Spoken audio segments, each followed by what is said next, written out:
Assalamualaikum warahmatullahi wabarakatuh. Apa kabar anak-anakku? Semoga kalian selalu diberikan kesehatan oleh Allah Subhanahu wa taala. Amin. Minggu kemarin kita sudah membahas tentang klasifikasi makhluk hidup. Maaf ya, penjelasannya baru Ibu share. Hari ini kita membahas tentang proses klasifikasi makhluk hidup. Nah, klasifikasi makhluk hidup itu ada 3 tahap. Yang pertama pencanderaan, yang kedua pengelompokan, dan yang ketiga pemberian nama takson. Pencanderaan atau identifikasi adalah mengidentifikasi atau mendeskripsi ciri-ciri suatu makhluk hidup yang akan diklasifikasi. Dalam mengidentifikasi memerlukan alat pembanding. Alat pembanding berupa gambar, spesimen, hewan, atau tumbuhan yang sudah diketahui nama serta kunci determinasi. Jadi, ketika kalian ingin mengidentifikasi suatu makhluk hidup, kalian harus punya gambarnya ya, buat membandingkan ciri-cirinya seperti apa kan bisa dilihat dan dibandingkan dengan si kunci determinasinya. Nah, salah satu kunci identifikasi atau determinasi adalah kunci analisis menggunakan ciri taksonomi yang saling berlawanan. Tiap langkah dalam kunci determinasi dinamakan kuplet yang terdiri atas 2 bait tersebut berisi 2 ciri yang saling berlawanan sehingga disebut kunci dikotomis ya. Jadi syarat dalam pembuatan kunci determinasi ini dalam setiap kupletnya itu harus dikotomis atau berlawanan cirinya gitu ya. Nanti kita bahas. Nah, ini adalah contoh kunci determinasi ya. Nah, nomor 1 ada 8 kuplet ini ya. Dalam satu kupletnya nomor 1 tadi dikotomis ya, harus dikotomis, artinya harus memiliki kedua kuplet dalam satu kuplet itu harus memiliki ciri yang berlawanan atau dikotomis. Contohnya yang 1A, tumbuhan berbatang tidak sejati atau tidak memiliki alat tubuh yang menyerupai batang. Berarti lawan dari tidak berarti mempunyai kan. Nah, yang B-nya tumbuhan berbatang sejati atau memiliki alat tubuh yang menyerupai batang gitu ya. Jadi berlawanan ya antara ciri yang A sama ciri yang B. Terus sama ya yang kedua juga. Ciri yang pertamanya itu pada batang tidak ditemukan pembuluh. Nah, ciri yang keduanya itu harus berlawanan dengan ciri yang pertama. Kalau yang tadi yang 2A tidak ditemukan pembuluh, kalau ciri yang B itu terdapat jaringan pembuluh gitu ya. Jadi ciri dari kunci determinasi ini jadi harus dalam satu kuplet itu harus cirinya berlawanan atau dikotomis. Nah, caranya gimana? Nah, ketika kalian ingin membuat kunci determinasi, kalian harus punya kunci determinasinya, terus dan juga punya spesimennya atau punya gambarnya ya, atau punya makhluk hidupnya secara langsung gitu ya, agar kalian bisa membandingkan gitu. Cirinya seperti apa sih? Oh, bener enggak nih cirinya termasuk ke yang A apa yang B kayak gitu ya. Nah, contohnya nih ya, kita ingin mencari kunci determinasi dari dari padi misalkan dari tumbuhan lumut ya, kita ingin mencari kunci determinasi dari tumbuhan lumut ya. Sebenarnya harus sambil melihat gambarnya ya ketika kalian ingin membuat kunci determinasi. Oke, dilihat dari ciri yang pertama dulu ya. Tumbuhan paku itu tumbuhan berbatang tidak sejati atau tidak memiliki alat tubuh yang menyerupai batang, atau tumbuhan berbatang sejati atau memiliki alat tubuh yang menyerupai batang. Jawabannya yang mana? Jawabannya yang B ya. Karena ciri dari tumbuhan paku itu tumbuhan berbatang sejati. Jadi tubuhnya itu sudah sejati gitu ya. Berarti jawabannya yang 1B. Nah, kalian tulis 1B. Selanjutnya kalian lihat ya, tadi kan jawabannya 1B. Lihat di ujung titik-titik dari 1B itu menuju ke nomor berapa. Nah, di situ ada nomor 2 ya, berarti kalian harus langsung ke nomor 2. Nah, kita lihat lagi ciri yang nomor 2 itu apa saja. Nah, apakah tumbuhan paku itu memiliki pembuluh? Apakah pada batangnya tidak ditemukan pembuluh yang A? Apakah yang B? Batangnya terdapat jaringan pembuluh.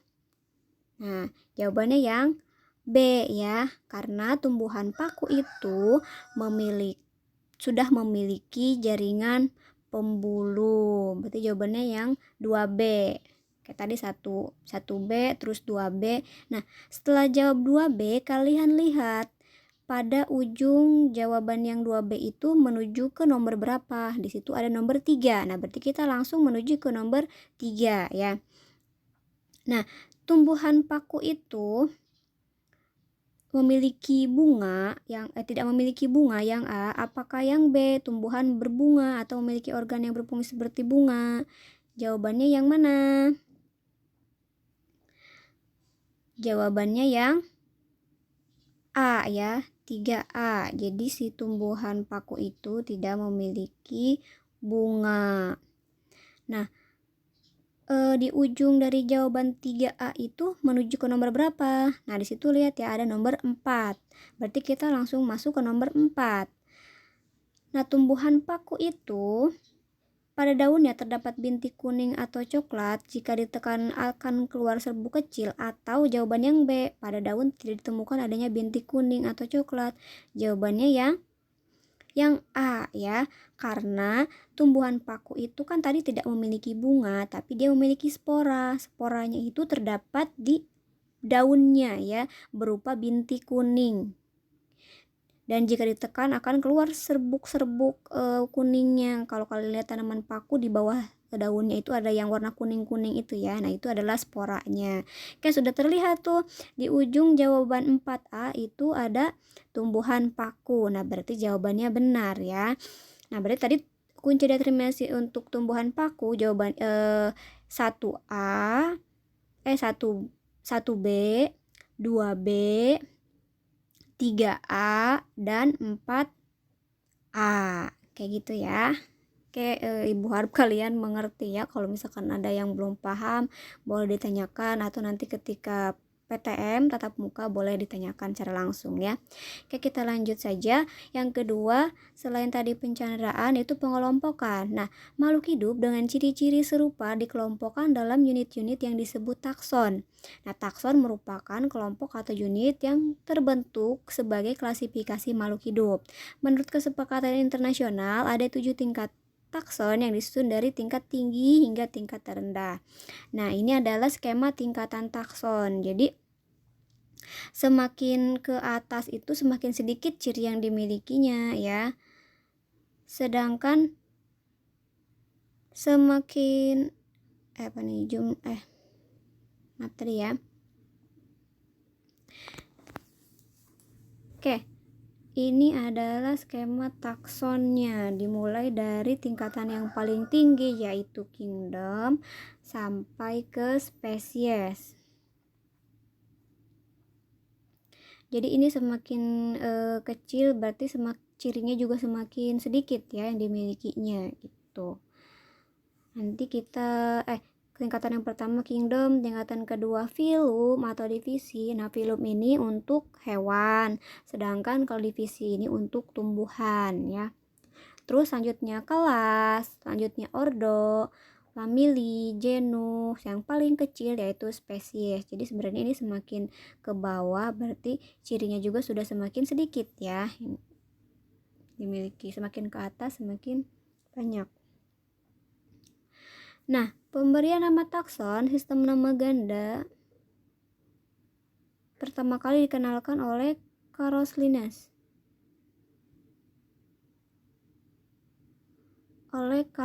Ya nanti. Jadi untuk apa sih namanya tingkatan takson nanti kita jelaskan di itu ya, di pemberian nama ya. Nah, pemberian nama sistem nama ganda pertama kali dikenalkan oleh Carlos Linnaeus melalui bukunya Species Plantarum tahun 1753 dan Systema Natur tahun 1758. Nah, fungsi pemberian nama diantaranya untuk memudahkan kita dalam mengenal ciri-ciri suatu kelompok makhluk hidup. Untuk membedakan satu kelompok makhluk hidup dengan kelompok makhluk hidup lainnya, untuk menunjukkan tingkat taksonnya. Jadi, fungsi dari pemberian nama? Yang pertama untuk memudahkan kita dalam mengenal ciri-ciri kelompok makhluk hidup tersebut ya, bisa membedakan satu kelompok makhluk hidup dengan kelompok yang lainnya. Kadang kan kalau misalkan kita menyebut nama tumbuhan saja ya, nama sayuran saja di tiap daerah itu bisa berbeda-beda namanya gitu. Nah, jangankan di daerah di satu negara ya, di satu negara aja bisa berbeda-beda namanya gitu. Apalagi di berbagai negara itu pasti beda-beda ya nama-nama tumbuhannya. Nah, untuk menyamakan penyebutan nama tumbuhan ini, maka diadakanlah pemberian nama tata nama takson atau apa sih namanya, binomial nomenklatur ya. Nah, aturan pemberian nama tadi ya, nama suatu spesies terdiri dari dua kata. Kata yang pertama itu merupakan kata genus, sedangkan kata kedua merupakan menunjukkan jenis atau spesiesnya. Nah, huruf pertama nama genus ditulis dengan huruf kapital, sedangkan huruf kedua ditulis dengan huruf kecil. Nama spesies menggunakan bahasa Latin atau yang dilatinkan, misalkan nama Latin dari Babirusa, Babirousa ya. Terus nama spesies harus ditulis berbeda dari huruf-huruf lainnya, misalnya dengan dicetak miring atau bisa juga ditulis dengan cara diberi garis bawah. Jadi ini penting sekali ya untuk membedakan nama ilmiah dengan kata-kata yang lainnya. Jadi namanya itu kalau misalkan kalian ketik harus dicetak miring. Sedangkan kalau misalkan kalian tulis dengan tangan itu bisa dipakai garis bawah gitu ya. Nama spesies harus ditulis berbeda dari huruf-huruf lainnya, misalnya dengan dicetak miring tadi ya, atau bisa juga ditulis dengan cara diberi garis bawah di setiap katanya. Contoh, di sini ada nama ilmiah dari mangga. Nama ilmiah dari mangga itu Mangifera indica ya, atau bisa ditulis juga Mangifera indicanya bisa ditulis dicetak miring ya, seperti kalian lihat di slide. Bisa juga di garis bawah, Mangiferanya di garis bawah dan indikanya di garis bawah. Jadi kalau misalkan kalian suruh menulis tata nama ilmiah tidak di garis bawah, nah itu sudah salah ya gitu. Terus jika nama spesies hewan terdiri atas 3 kata, nama tersebut bukan nama spesies melainkan nama subspesiesnya. Terus nama spesies juga mencantumkan inisial pemberi nama spesies tersebut, misalkan jagung, Gimais L. Nah kan nama penemunya kan Linnaeus Carolus ya. Jadi bisa saja di belakang nama ilmiahnya dituliskan inisial pemberi nama taksonnya ya, yaitu Linnaeus atau L gitu. Jadi contohnya ini nama jagung Gimais L. L itu Linnaeus ya, nama penemunya. Nah, merupakan inisial dari Linnaeus. Nah, di sini ada sistem klasifikasi padi dan jagung. Nah, tadi tingkatannya ya, tingkatan dari yang tertinggi sampai yang paling rendah itu ada kingdom, divisi, kelas, ordo, famili, genus, dan spesies. Nah, di sini ada 2 tanaman, ada padi sama jagung. Nah, padi dan jagung itu termasuk kingdom apa? Kingdom Animalia apa kingdom Plantae? Kingdom Plantae ya, atau tumbuhan. Jadi padi dan jagung itu termasuk ke kingdom Plantae atau kingdom tumbuhan ya. Nah, selanjutnya padi dan jagung itu termasuk divisi apa? Divisi Spermatophyta atau masih termasuk tumbuhan berbiji. Jadi padi dan jagung itu termasuk ke divisi tumbuhan berbiji ya. Nah, selanjutnya kelasnya padi termasuk kelas apa? Monokotil ya, sama jagung juga termasuk kelas monokotil. Kalau mangga beda ya. Mangga itu masuknya bukan kelas monokotil tapi dikotil ya, dua naik. Nah, ordo dari padi itu apa? Poales. Jagung juga sama ya. Ordonya ordo Poales. Terus familinya apa? Familinya di sini padi dan jagung sama-sama memiliki satu famili ya, Gramineae, atau Gramineae ini dia termasuk ke rumput-rumputan. Terus selanjutnya genusnya apa? Untuk genus dari padi adalah Oryzalin. Sedangkan untuk jagung G ya.